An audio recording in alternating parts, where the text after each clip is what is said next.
There exists a book, shrouded in mystery, one that claims to hold the answers to humanity's greatest question: what happens when we die?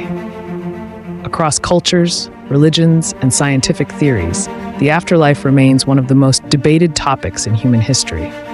Is there an eternal paradise, a cycle of reincarnation, or do we simply cease to exist?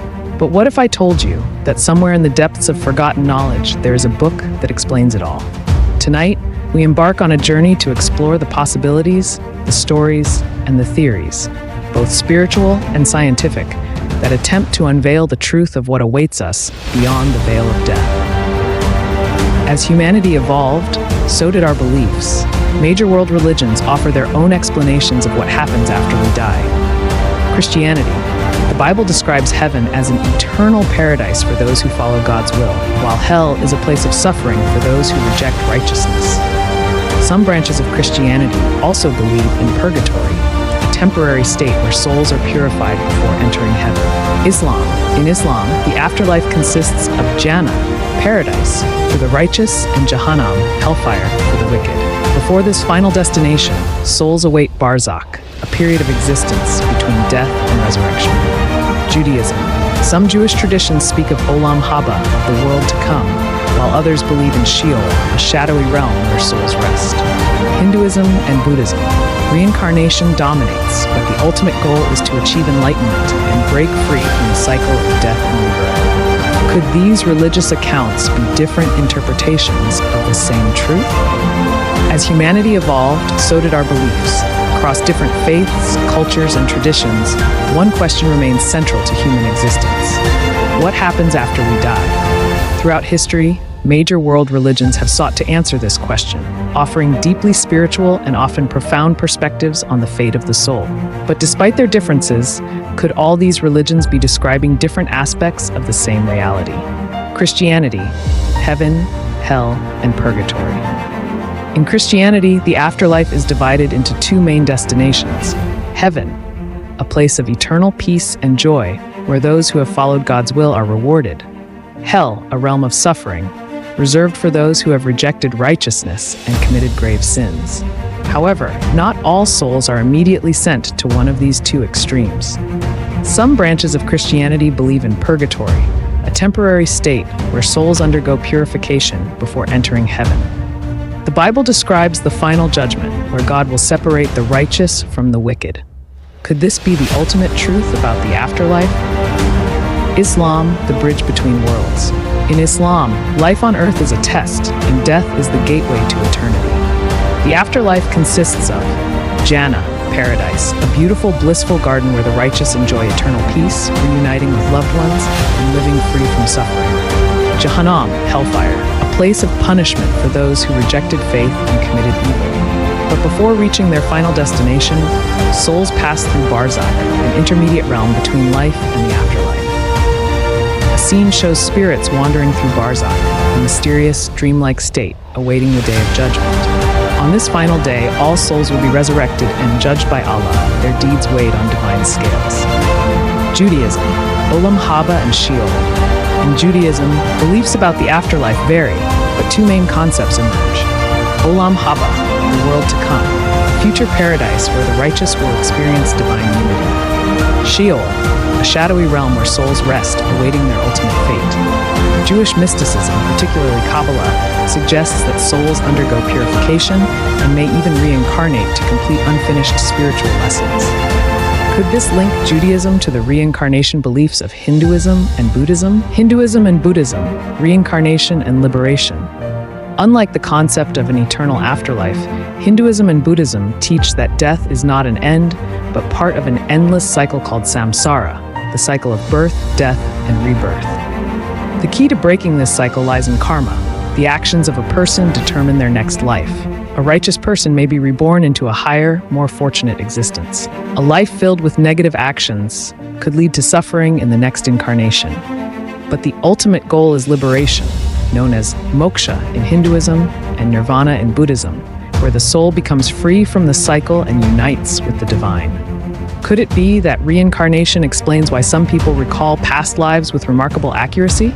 A universal truth? Despite their differences, all major religions seem to agree on one thing: death is not the end. Whether it is heaven, hell, rebirth, or an ultimate spiritual union, each belief system points toward the idea that consciousness continues beyond the body. Could these religious accounts be different interpretations of the same truth? Are these beliefs ancient wisdom passed down by divine knowledge? Or are they stories created by humans to comfort themselves in the face of the unknown? As we continue our journey, we turn to modern science and extraordinary near-death experiences. Could these provide real evidence of what happens when we die? Science often approaches death from a medical standpoint, but recent research into near-death experiences, NDEs, challenges conventional thinking. The tunnel of light phenomenon. Many who have been clinically dead describe seeing a tunnel of light, a feeling of peace, or even encountering deceased loved ones. Out-of-body experiences. Some report floating above their own bodies, witnessing doctors working on them. Life reviews. Others claim to have relived their entire lives in mere moments, feeling the impact of their actions on others.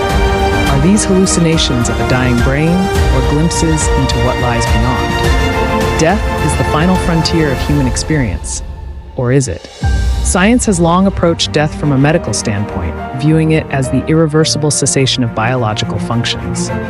But in recent years, research into near-death experiences, or NDEs, has challenged conventional thinking. Are these strange experiences mere hallucinations caused by a dying brain, or do they offer real glimpses into an afterlife? The tunnel of light phenomenon. One of the most commonly reported aspects of an NDE is the tunnel of light, a glowing passageway that many describe as drawing them in with a feeling of love and serenity. Testimony number 1, I was floating in darkness, but then I saw this light. I felt like I was being pulled toward it. It was the most peaceful thing I've ever felt. Testimony number 2, I saw my grandmother. She told me it wasn't my time yet. Then suddenly, I was back in my body. Skeptics argue that the tunnel of light is simply a neurological response caused by oxygen deprivation in the brain. Studies suggest that as the brain shuts down, the visual cortex may create the sensation of a narrowing tunnel. But why do so many unrelated people report the same experience? Could this be more than just a biological illusion? Out-of-body experiences, OBEs. Another startling feature of NDEs is the out-of-body experience, a sensation of leaving one's physical body and observing events from an external perspective. Many survivors claim to have seen details they shouldn't have been able to perceive, such as specific conversations or objects in the room. Dr. Sam Parnia, a leading researcher in resuscitation science, has conducted studies where hidden objects were placed in hospital rooms, only visible from the ceiling. In some cases, patients accurately described these objects after being revived. If NDEs were just hallucinations, how could these individuals recall real-world details from an out-of-body perspective? Life reviews, reliving every moment.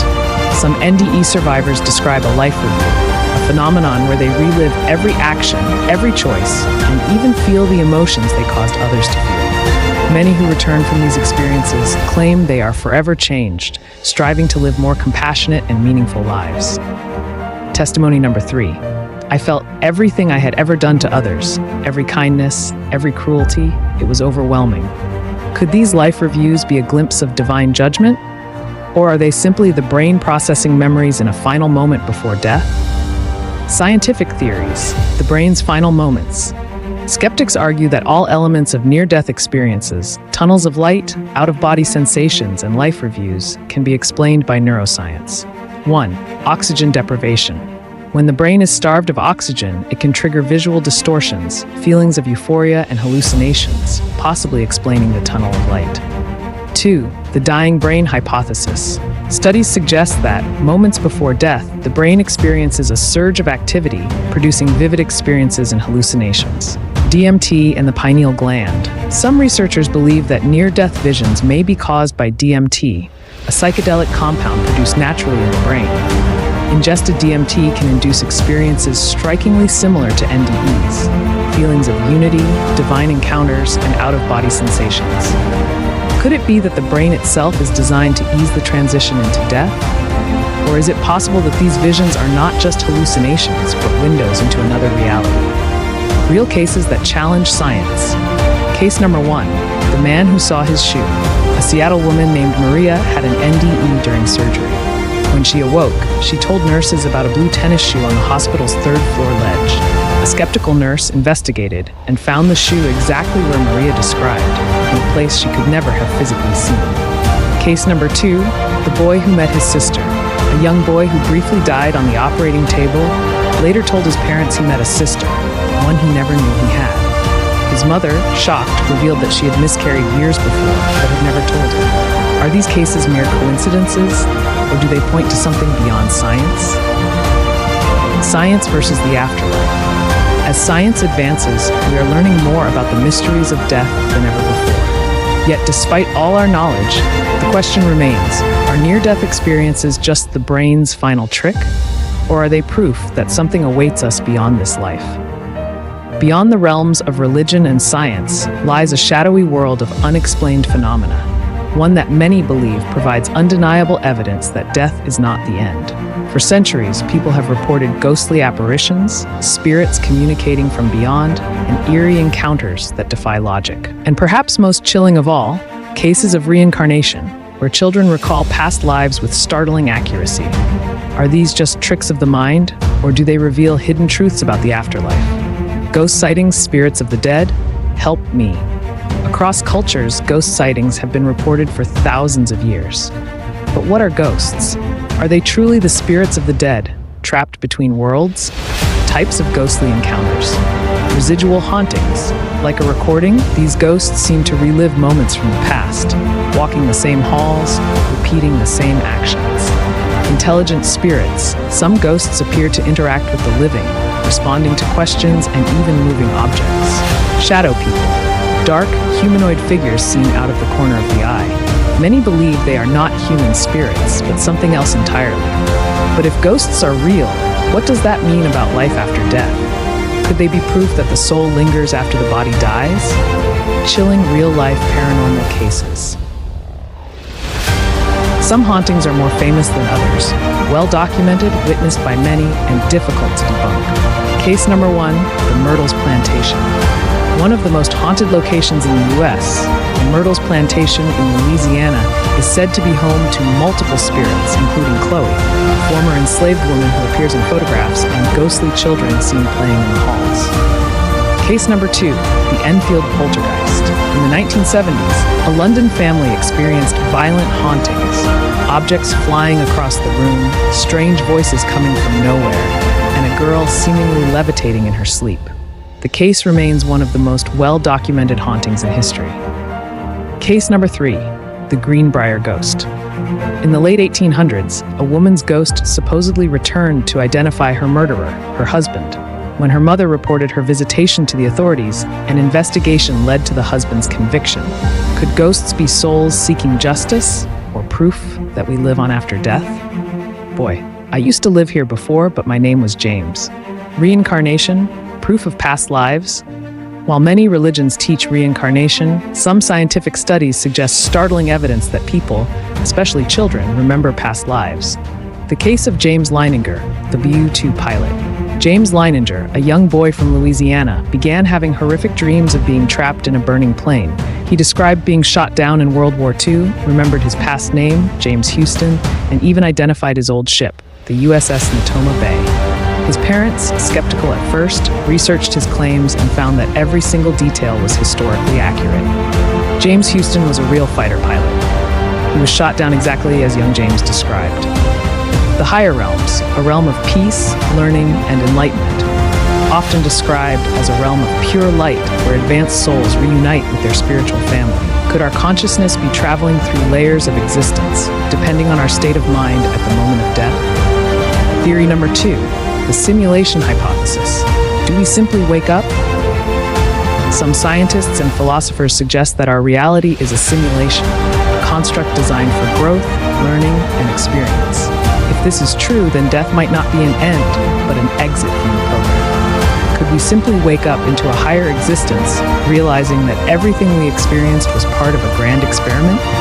Theory number 3, merging with the source, the ultimate homecoming. Many mystical traditions describe death as a return to the source, the original consciousness from which all things emerged. Some call it God, others call it the universe. Some describe it as the one mind, the infinite or the Great Spirit.